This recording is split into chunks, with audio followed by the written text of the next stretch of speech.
Assalamualaikum warahmatullahi wabarakatuh. Perkenalkan, saya Anggrek Chanisa Fitri dan teman saya Fadin Jihan Pratama dan Sukma Febrianingrum. Di sini kami akan menjelaskan tentang pewarisan sifat dan hukum Mendelisme. Yang pertama, tentang hukum Mendelisme akan dibawakan oleh Fadin.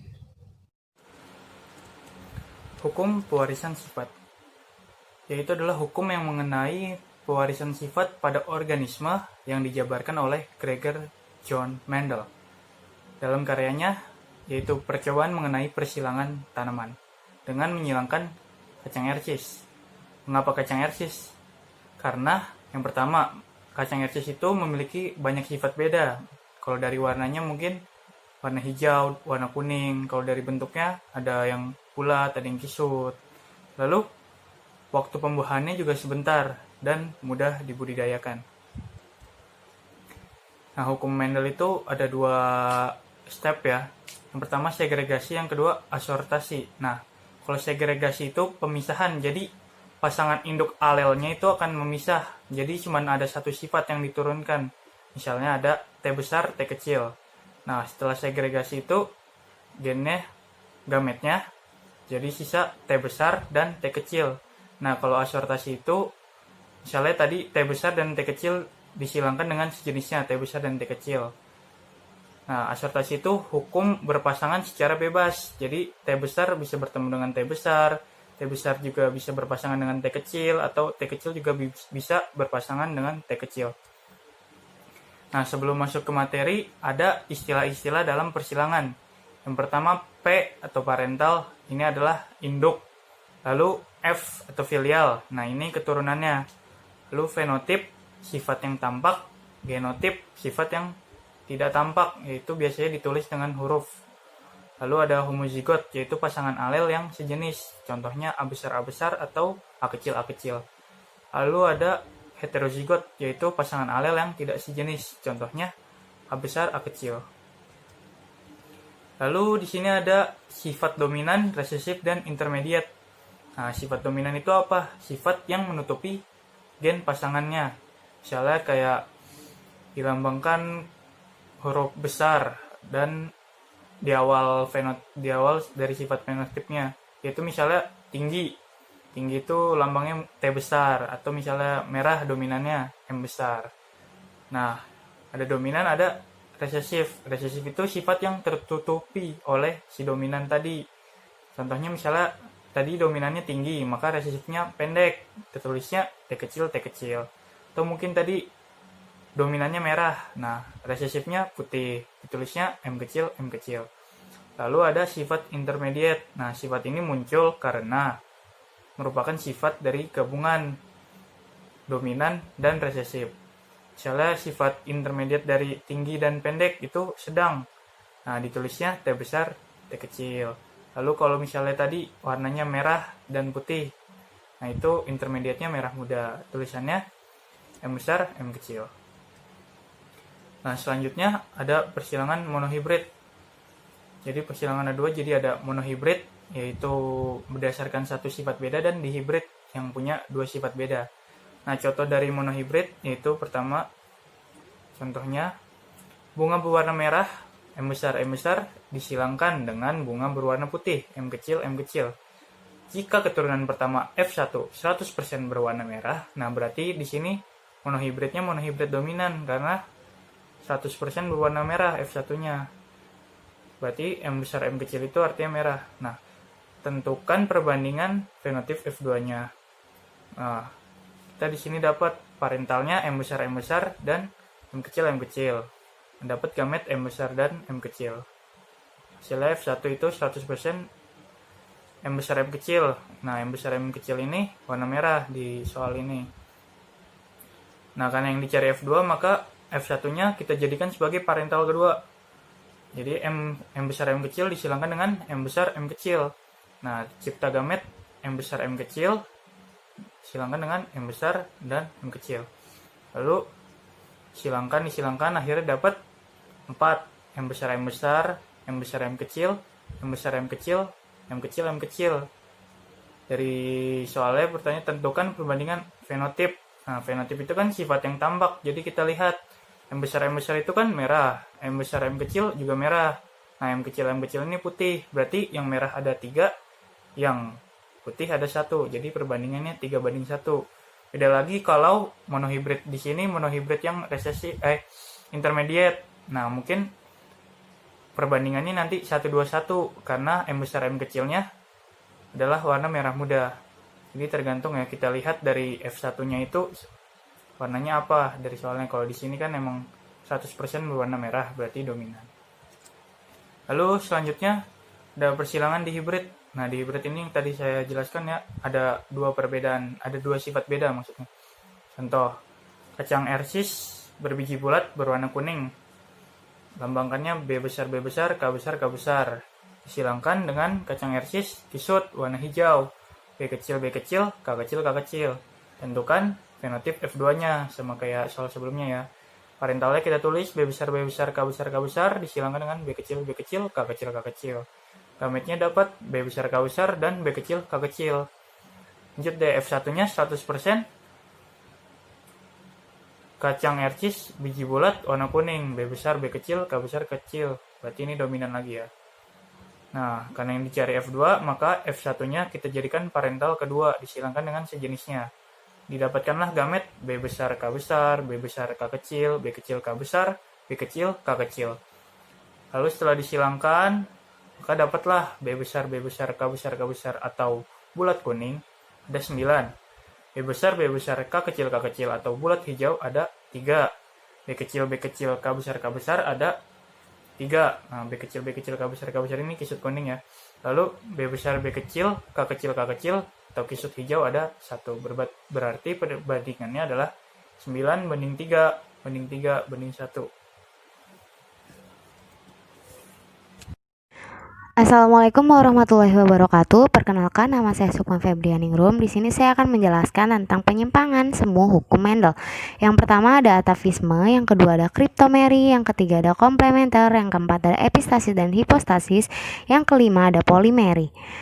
Yang pertama atavisme. Atavisme adalah munculnya kembali sifat yang sudah lama tidak muncul atau munculnya fenotip yang berbeda sebagai hasil interaksi antara alel.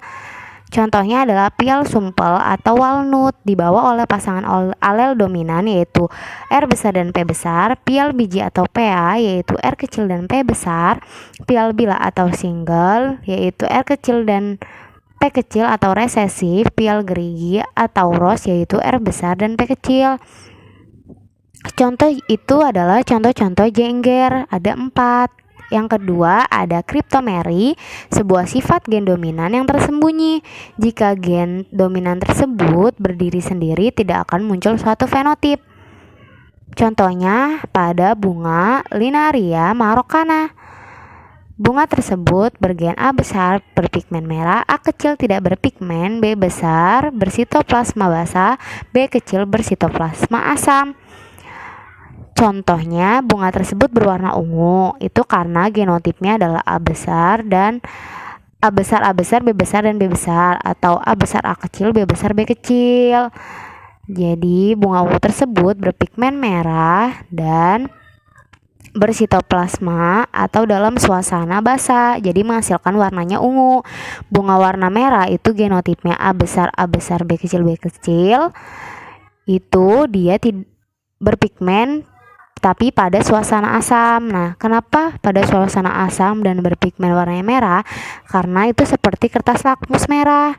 Jika kertas lakmus merah dicelupkan ke dalam cairan asam, maka akan tetap merah.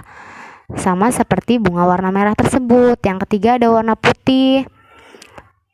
Bergenotip A kecil, B besar, atau A kecil, B kecil. Jika bunga warna putih ini dia kalau B besar atau B kecil bersuasana basah atau asam, dia akan tetap berwarna putih karena dia tidak berpigmen. Kemudian ini adalah contoh persilangannya. Bunga Linaria marokana. Bunga berwarna merah disilangkan dengan bunga berwarna putih. A besar, B kecil disilangkan dengan A kecil, B besar, B gamet. A besar, B kecil dan A kecil, B besar. Nah, hasilnya adalah 100% berwarna ungu. yaitu A besar A kecil B besar B kecil. Kemudian disilangkan lagi dengan sejenisnya A besar A kecil dan B besar B kecil, menghasilkan masing-masing 4 gamet, kemudian dimasukkan ke dalam tabel. Dan hasil akhirnya perbandingannya warna ungu banding merah banding putih adalah 9 banding 3 banding 4. Kemudian ada komplementer, interaksi yang terjadi antara gen dominan dan sifat yang berbeda tetapi keduanya itu saling melengkapi. Jadi ada 2 gen yang harus bersamaan untuk menghasilkan suatu fenotip tertentu. Tapi jika salah satu gen tidak muncul, maka sifat yang dimaksud pun tidak akan muncul. Contohnya adalah bisutuli, tetapi itu merupakan contoh resesif. Yang kedua adalah contoh warna ungu pada bunga latirus odoratus. Nah, gennya itu adalah C besar P besar, memiliki pigmen ungu dan memiliki enzim pengaktif pigmen dan menghasilkan bunga berwarna ungu. C besar P kecil memiliki pigmen ungu tetapi tidak memiliki enzim pengaktif dan bunga yang dihasilkan adalah bunga berwarna putih. C kecil P besar tidak memiliki pigmen tetapi memiliki enzim pengaktif menghasilkan bunga berwarna putih. C kecil P kecil resesif, tidak berpigmen, tidak juga memiliki enzim menghasilkan warna putih. Nah, itu ada contoh persilangannya. Dan berdasarkan hasil persilangannya, perbandingan fenotipnya adalah ungu banding putih, yaitu 9 banding 7.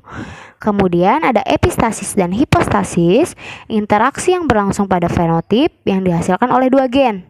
Kedua gen tersebut akan bekerja menghasilkan fenotip yang berbeda. Tetapi salah satu gen ada yang dominan atau epistasis menutupi terhadap gen dominan yang lainnya. Intinya adalah dua-duanya itu gen dominan, tapi yang satu ditutupi oleh gen dominan lainnya, hipostasis, yang satunya menutupi atau epistasis. Contohnya adalah kulit gandum hitam H, epistasis terhadap kulit gandum kuning. Nah, gennya itu jika H besar maka berwarna hitam, jika H kecil dan K besar berwarna kuning, jika H kecil dan K kecil atau resesif itu akan berwarna putih. Nah, seperti contoh persilangan gandum warna hitam dan warna kuning. Perbandingan yang dihasilkan dari contoh tersebut, fenotipnya adalah hitam banding kuning banding putih 12 banding 3 banding 1. Terakhir ada polimeri, bentuk interaksi antara 2 pasang gen atau lebih. Biasanya satu sifat dibawa oleh sepasang gen saja. Tapi pada polimeri ini yang membawa sifatnya bukan hanya sepasang, tetapi bisa lebih. Contohnya adalah pigmen merah pada bunga. Nah, contohnya persilangan gandum warna merah dan warna putih. Di sini ada M1 dan M2. Di sini jelaskan bahwa ada 2 pasang. Nah, M1, M besar, M besar, M besar, M besar, M kecil, M kecil, M kecil, M kecil, menghasilkan gamet M1, M besar 1, M besar 2, M kecil 1, M kecil 2. Dilanjutkan persilangannya, kemudian menghasilkan perbandingan fenotip yang didapat adalah merah banding putih 15 banding 1.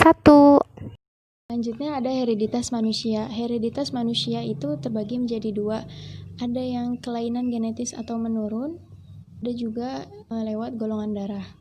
Yang kelainan genetis atau menurun itu dibagi menjadi 2, ada yang autosom, ada yang gonosom. Dan golongan darah pun dibagi menjadi 2, ada yang ABO, ada juga yang resus. Yang pertama, kita akan membahas kelainan genetis atau turunan. Kelainan genetis atau turunan itu terbagi menjadi 2, yaitu autosom. Kalau autosom itu kelainan yang dibawa oleh gen di kromosom tubuh. Ada yang dibawa juga oleh gen dominan, ada juga yang dibawa oleh gen resesif. Nah, kalau gen dominan itu contohnya ada polidaktil.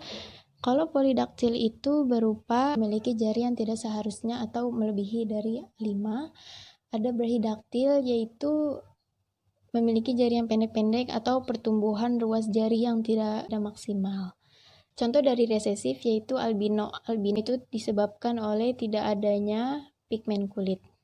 Selanjutnya ada kelainan genetis turunan dari terpaut gonosom. Gonosom yaitu sifat atau kelainan yang dibawa oleh gen di kromosom kelamin. Ada yang dibawa oleh kromosom X, ada juga yang dibawa oleh kromosom Y. Contoh dari kromosom X itu buta warna, hemofilia. Contoh dari kromosom Y yaitu hypertrichosis, di mana adanya tumbuhnya rambut di tempat yang tidak seharusnya tumbuh. Ada Weibel toes di mana kaki berselaput, dan Hystricgravior yaitu memiliki kulit yang bersisik dan keras. Selanjutnya ada yang bagian golongan darah. Golongan darah memiliki golongan yang berbeda-beda sesuai dengan antigen atau agglutinogen yang terdapat di permukaan eritrosit. Yang pertama ada tipe A, B, dan O. Kalau golongan A berarti IAIA atau IAIO. Kalau golongan B itu IBIB atau IBIO. Golongan AB, IA, IB. Golongan O, IO. Yang kedua ada tipe rhesus. Berarti rhesus positif, yaitu R kecil, R besar, H kecil, dan R besar, H kecil, R kecil, H kecil. Dan ada rhesus negatif, yaitu R kecil, H kecil, R kecil, H kecil. Sekian dari kelompok kami, kurang lebihnya mohon maaf. Wassalamualaikum warahmatullahi wabarakatuh.